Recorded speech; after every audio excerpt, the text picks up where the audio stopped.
Today we're visiting the home of a friend of mine who is a true Francophile.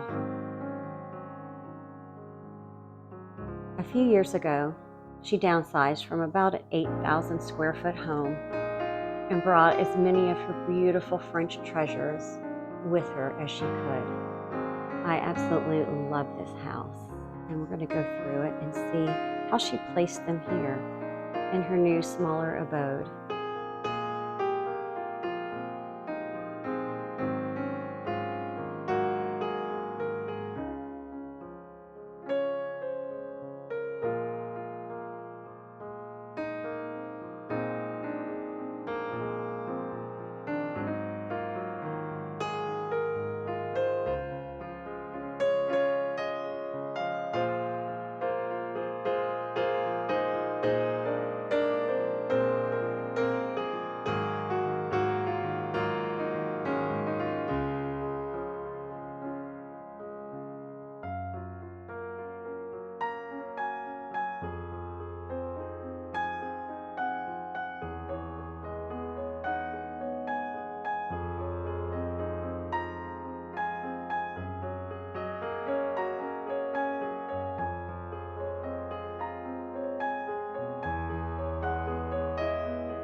And I couldn't fit it above. So the man that was hanging it for me said, why don't we flip it upside down? And so we did. Oh my goodness. So that's still part of that whole collection that matches the door. Yes. That is brilliant. So if you love it and it doesn't fit, turn it upside down. And you would never know it's not supposed to go that way. Good. Oh, that is just brilliant. Tell me about the tapestry. Is Belgian, we think, and it depicts, we believe, a Grecian theme of Helen of Troy and Paris. Oh, the famous lover. These are pretty. They just go so well in here. You've got a pair of them. Yes, they're Venetian. Now, you did all this yourself. You didn't have anybody help you.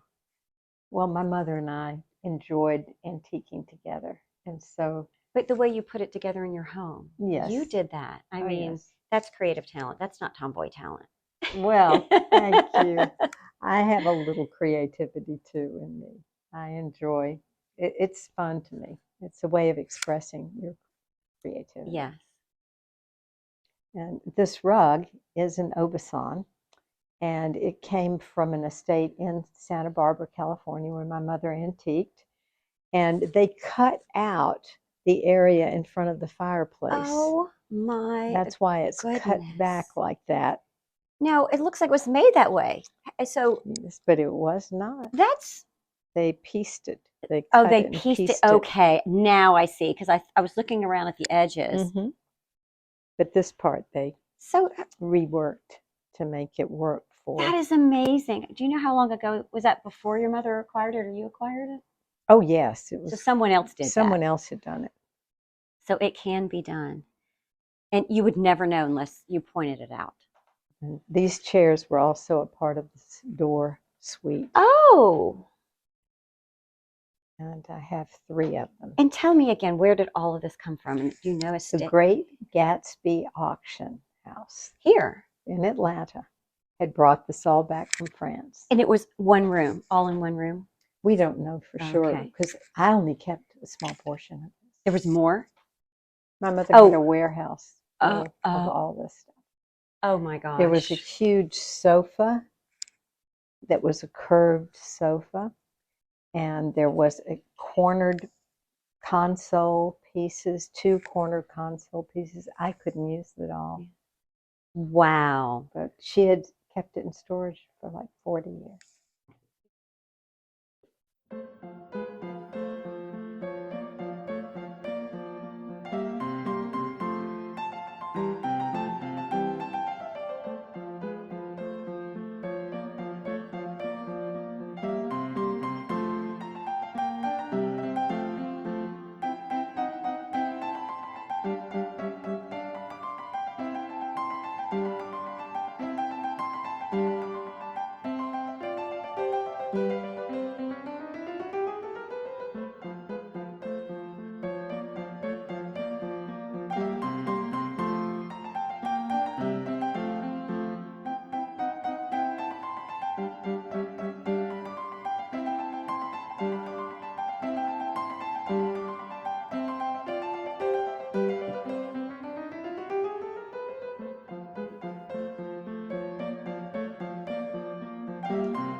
Tell me about this bed and the birds.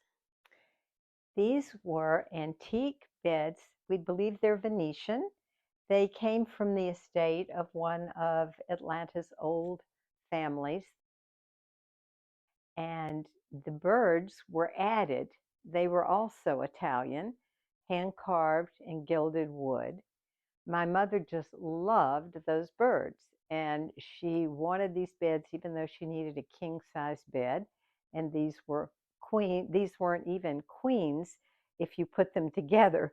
So she worked on it to make them work with a king size mattress and box springs.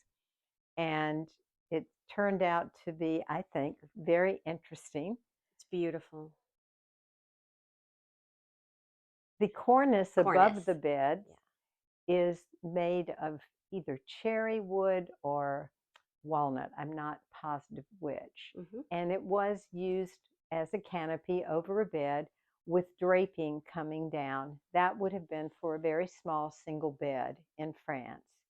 I found the tapestry at Scott's Antiques and added that underneath the canopy to give a little more European interest to it. That's so interesting that you actually had that added. It looks like it came with it.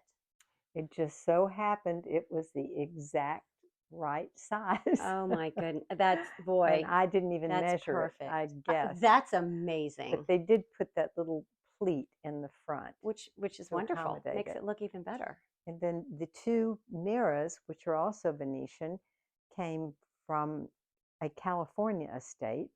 near Santa Barbara, which is where my mother was residing. And she thought they complemented the birds They do. very much. They So do. I was fortunate to inherit these. And what? Anything about this mirror and that That beautiful? also came from Santa Barbara, and it was my mother loved going to estate sales there, and this was one of the many items she found. Fess Parker, who was a famous actor I know of the who that Old is. West, lived in the Santa Barbara area, and he actually built, I think they call it the Red Lion Inn, right Okay. on the beach in Santa Barbara. But when his estate had their estate sale, my mother acquired several items there, including that mirror. That's such wonderful history. And this table? And this is an old vanity. It's probably Italian also, or could be French. And it was purchased here, not in California, at an antique store. And above it is a portrait of my daughter's cat, Fluff Sundown. And Sean was 10 years old, and she wanted to do this portrait of her wonderful cat. Sean has gone on to study in France, in Provence, at the Marchutz Institute, and is quite a talented artist. But we knew that at an early age, she was quite artistic by this wonderful painting that we have treasured. At 10 years old. And she worked for Gagosian in New York, Yes, right? And in Paris or London? Yes, Paris. and she's been with the Gagosian Galleries for about 10 years, selling art, high-end art, in Paris, London, and in Geneva, Switzerland.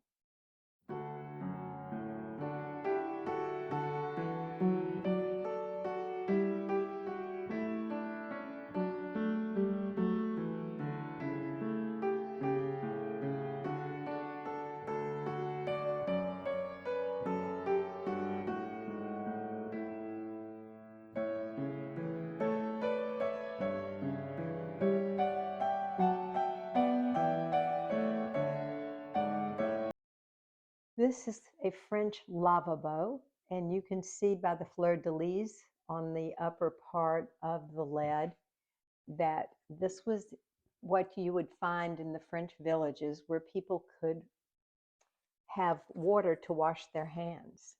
That's what the lavabo meant. The water would be put into the basin below, and they would wash their hands.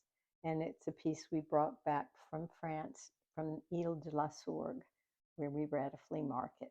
So would they fill it with water, or was there a source of water? No, they would fill this with water. Didn't hold much. Didn't hold much at all.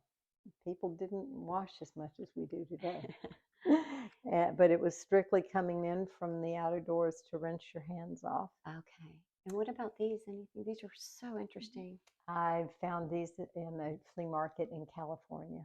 And look how the spikes, and that's how you'd put candles. The candles on. Yes, so they probably are 18th century, but I'd never seen any like that. I love this treasures, the hands, the feet. These are actually, my daughter Sean made this when she was about 5 years old. Oh, of course she did. Oh my gosh, the talent at 5 years old. And then these are my daughter's hands. Oh, that's Charlie precious. made molds of them in his dental office. But this was Kimberly. So Charlie's artistic too. Oh, you'd have to be a dentist like he is. I didn't even think about that. And that's Sean's little fist. That's just precious. So I had a little hand collection. That's a door knocker from France. And what is that? And this is Asian. It's got some turquoise in the hand. But that's why I like them. But these two are door knockers. And then this was just a hand probably off of a mannequin. I love this little collection. This is what collections are all about. One last one that was misplaced. Oh, look at that elegant hand. Just a bronze hand. This is a Chinese horse, and we had recently seen the exhibit in California of the buried horsemen and horses that had been dug up in excavation that were thousands of years old. And so it reminded me of that phenomenal exhibit. So it's why I decided to purchase that horse. And I assumed he was Asian because of his tail and the different types of saddles and bridles that they used. And most of the art in this collection were paintings that we've acquired over the years, with the exception of my parents' portraits. My mother's portrait is the beautiful woman in the pink dress leaning forward, and my father is underneath, and they were done by some famous local artists called the Shatoffs. Wow. Konstantin Shatov. And then the brother, Romanov, did my portrait as a child at that time. Oh my goodness, how old were you? Maybe 10? Probably around 10 or 12 years old, yes. And did he pose you like that? Yes. Look at you with your saddle Oxfords. Yes. That is just That was precious. my daily outfit. I loved my red shirt and my blue jeans and my saddles. I love that. I was a tomboy. No way. Oh, you were a tomboy? In the woods, yes. I cannot believe that. As feminine as you are now. And this is our unfinished portrait that Dot Mizell, who was a local artist, was doing of Charlie and I when we were first married and had returned to Atlanta after Charlie had completed his military service in the late, actually it was the late 60s, early 70s, back in 73. And she unfortunately became ill and died before she ever completed it. And oh my goodness. Was rolled up for years, about 40 years. And Sean, our daughter, who's the art consultant and artist herself, insisted we get it framed and put it up as an unfinished portrait. Can't tell you much about this collection except the statue, the bust of the man, I liked because his left ear is broken off, and so I call him my Van Gogh. Fantastic. This is a Harmony Korine line series painting that we purchased from our daughter Sean from the Gagosian Galleries in New York as an investment piece. And then this is a self-portrait of an artist who's also from the Gagosian Gallery representation. His name is Sweeney. And both of these artists were in Larry Gagosian's personal collection. So Sean encouraged us to purchase these when they came available. And this is a Japanese artist. This is paper. It was in my mother's condominium in Santa Barbara, California, on the ocean. And their rocky shore looked very much like this. It's a seascape with the waves breaking over rocks. We don't recognize the artist's name. Our daughter Sean looked it up, but we couldn't find him anywhere. But according to Helen Harrington, who my mother purchased this from her estate, he was supposedly a highly regarded Japanese artist back in the 50s. I hope you enjoyed the tour of this beautiful home. Please leave a comment and tell me what you liked best about it. Until next time, be sweet. Thank you for watching. Please like and subscribe so I can bring you more Bluing House content.